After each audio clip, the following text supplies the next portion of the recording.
মানুষের সামনে গেলে আপনি হয়তো ঠিক নিজের মতো থাকতে পারছেন না। আপনার একটা অন্য ভার্সন দেখা দিচ্ছে। হয়তো একটু বেশি হাসছেন, একটু বেশি ভদ্রতা দেখাচ্ছেন আর নিজেকে অনেকটা লুকোনোর চেষ্টা করছেন। আপনার বারবার মনে হচ্ছে যে আপনি খুব ফেক হয়ে যাচ্ছেন। আপনি ঘরের মধ্যে একা যেভাবে থাকেন, আপনি আর ৫ টা মানুষের সামনে গিয়ে সেভাবে থাকতে পারছেন না। এটাকে বলা হয় সেলফ এডিটিং। অর্থাৎ আপনি নিজেই নিজেকে এডিট করছেন।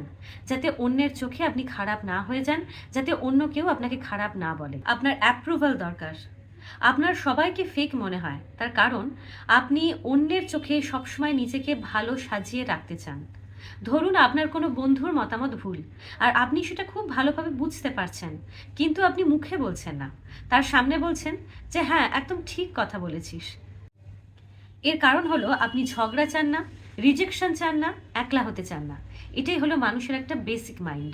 মানুষ হলো ট্রাইবাল প্রাণী। মানুষকে বেঁচে থাকতে হলে একসাথে দল বেঁধে থাকতে হবে। তাই আজও আমাদের ব্রেন ভাবে যদি সবার থেকে আলাদা হই তাহলে আর বাঁচতে পারবো না।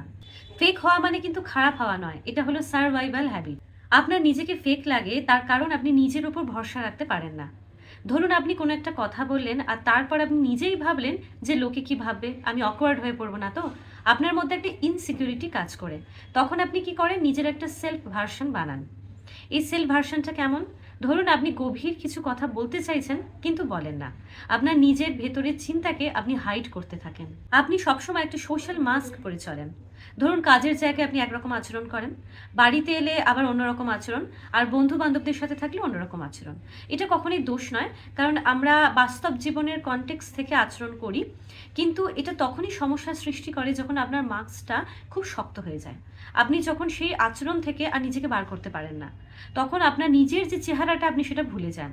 তখন একসময় আপনার মনে হয় যে হয়তো আমি সবসময় অভিনয় করছি, আর আপনার মধ্যে প্রচণ্ড ডিপ্রেশন, অ্যাংজাইটি এবং মানসিক চাপ তৈরি হয়। এখন সমাজে কম্প্যারিজন কালচার খুব চলে এসেছে। মানুষ সবসময়তেই নিজের সাথে অন্যকে তুলনা করতে খুব ভালোবাসে। ইউটিউব, ফেসবুক, ইনস্টাগ্রাম খুলে যখন অন্যকে দেখে যে খুব স্টাইলিশ, খুব কনফিডেন্ট, খুব হ্যাপি, তখন তার নিজের মনে হয় যে আমার তো এই কোনো গুণই নেই, আমার কিছুই হলো না, আমার দ্বারা কিছুই সম্ভব না। তখন একটা অদ্ভুত ডিপ্রেশন কাজ করে। তখন আপনি আর ৫ টা মানুষের সামনে গিয়ে আপনার নিজস্বতা ভুলে গিয়ে একটা এডিট ভার্সনকে বসিয়ে দেন। এটা কিন্তু ফেক নয়, এটা হলো একটা সোশ্যাল প্রেশার। এখন বিষয় হলো যে ফেক থাকা খারাপ না, কিন্তু ফেক থাকার কারণে নিজের স্বভাবকে সম্পূর্ণ বদলে ফেলাটা খারাপ। এখন এর সমাধান হচ্ছে যে আপনাকে সবার সামনে সত্য কথা বলার দরকার নেই, কিন্তু আপনার ডিফারেন্সটা আপনাকে বোঝার প্রয়োজন। যেমন ধরুন কোনো মতামত যদি আপনার পছন্দ না হয় তাহলে চুপ থাকুন, কিন্তু মিথ্যে কথা বলার কোনো প্রয়োজন নেই। না বলতে শিখুন। না বলতে না পারা, সবাইকে খুশি করার চেষ্টা হলো সবথেকে বড় ফেক হ্যাবিট।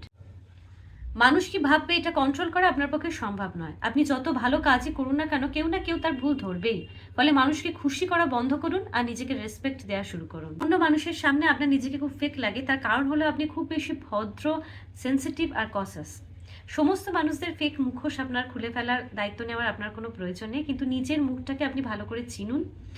অন্য কোনো পরিস্থিতির মধ্যে গিয়ে যদি আপনার কখনো নিজেকে ফেক মনে হয়, কিছু সময়ের জন্য হলেও এই ভিডিওটা একবার শুনুন। আশা করছি কিছুটা হলেও আপনার মনে ভরসা আসবে।